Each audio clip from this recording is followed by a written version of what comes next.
now we'll start getting into the good stuff. And it seems like every week, right before we come on air, there is some type of breaking news that comes out. And this morning, that breaking news is that the Minnesota Vikings have traded for Yannick Ngakoue from the Jaguars for a 2021 second round pick and a 2022 conditional fifth round pick. And a lot of Lions fans were hoping that we could snag him up, but I'm not really too upset about it. I mean, I'm just more upset that we're going to have to play him twice a year now. So, Jimmy, what do you think about the Vikings inquiring Ngakoue? Yeah, what struck me was the amount of compensation that the Jags got for Mhm, Ngakoue. A second and a fifth. The fifth could turn to a fourth if he becomes a Pro Bowler, or even a third if they make the Super Bowl. So more likely a fourth or fifth. mhm, That's a lot less compensation than they were expecting. Just in the past mm, few years, we've seen Jalen Ramsey, Laramie Tunsil, and Khalil Mack all go for two number ones. Even Stephon Diggs went for a number one. mm. So what I take is this is the risk you take as a player by going scorched earth on social media against the owner and the team. He kills his market for a lot of teams. Like the Lions, who are not into that kind of thing, are out of the market for Ngakoue. So you only have one or two teams left, maybe, who are willing to take on that kind of a player, Mhm. and you're not going to get as much trade value back. This also hurts Yannick Ngakoue. He had to take a $4 to $5 million pay cut on the franchise tag to go to Minnesota. He had to agree to that. So that hurt him too. So this is a warning for all players out there. Be careful what you're doing on social media and just ripping your current team. You can kill your market for your services.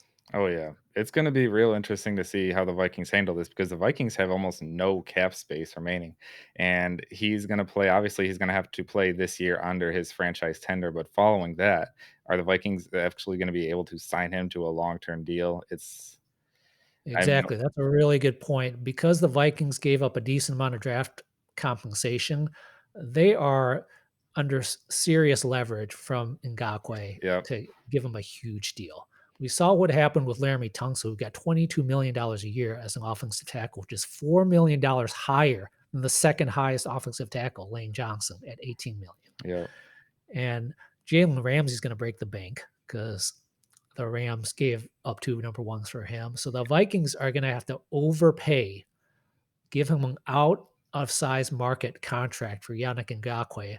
Otherwise, they'll have given up these two draft picks for 1 year of service.